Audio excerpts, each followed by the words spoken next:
Teaching kids to count is fine, but teaching them what counts is best. Dari kutipan di atas, saya memaknai bahwa mengajarkan anak-anak suatu pelajaran atau materi adalah hal yang baik. Tetapi, hal yang jauh lebih baik, yang paling baik adalah mengajarkan kepada mereka tentang nilai-nilai kehidupan yang lebih berharga daripada pelajaran atau materi itu sendiri. Artinya, sebagai seorang guru, semestinya kita bisa berlaku lebih dari sekadar mengajar. Kita bisa menjadi teladan bagi mereka dalam mempraktikkan nilai-nilai kebajikan yang berlaku secara universal. Kutipan di atas berkaitan dengan proses pembelajaran yang saat ini sedang saya pelajari.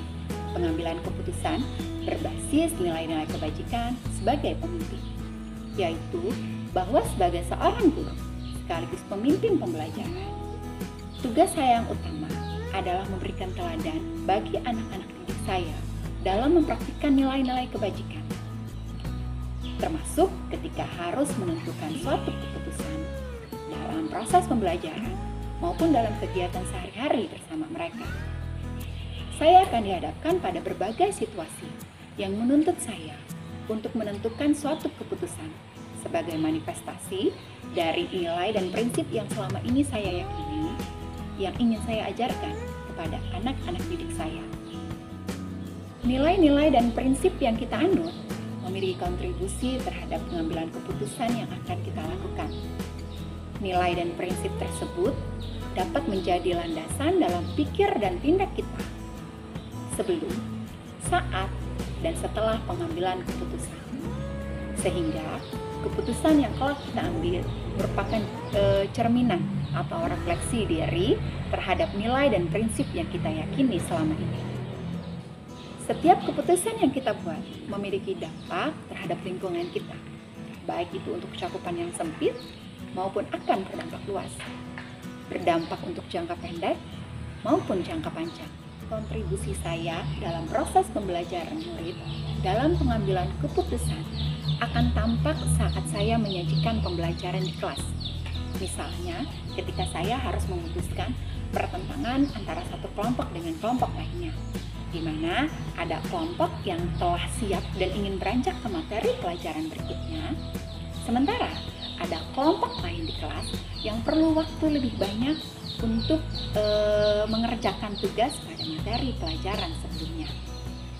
Kontribusi ini juga tampak saat saya harus menyelesaikan permasalahan murid yang lekat dalam keseharian. Misalnya, ketika harus memutuskan ada siswa yang datang terlambat atau tidak membuat pekerjaan rumah karena harus membantu orang tuanya.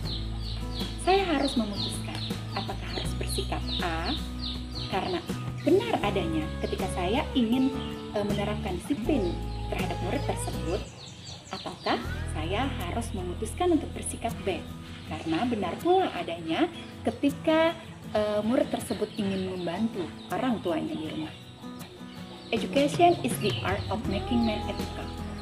Menurut saya, kutipan ini bermakna bahwa pendidikan merupakan suatu cara yang tepat dan suatu cara yang menarik untuk mengajarkan anak-anak agar menunjukkan perilaku yang sesuai dengan etika yang berlaku di lingkungan sosialnya.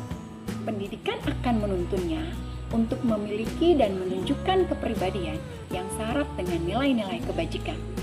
Jika dihubungkan dengan materi di modul 3.1, maka tugas saya sebagai seorang guru adalah sebagai role model bagi mereka dalam mempraktikkan nilai-nilai kebajikan, termasuk ketika saya harus melakukan pengambilan keputusan terhadap situasi-situasi yang mempertentangkan nilai-nilai kebajikan. Sebagai seorang guru, saya pun harus mampu menciptakan lingkungan yang mendukung pertumbuhan dan perkembangan moral bagi setiap individu murid.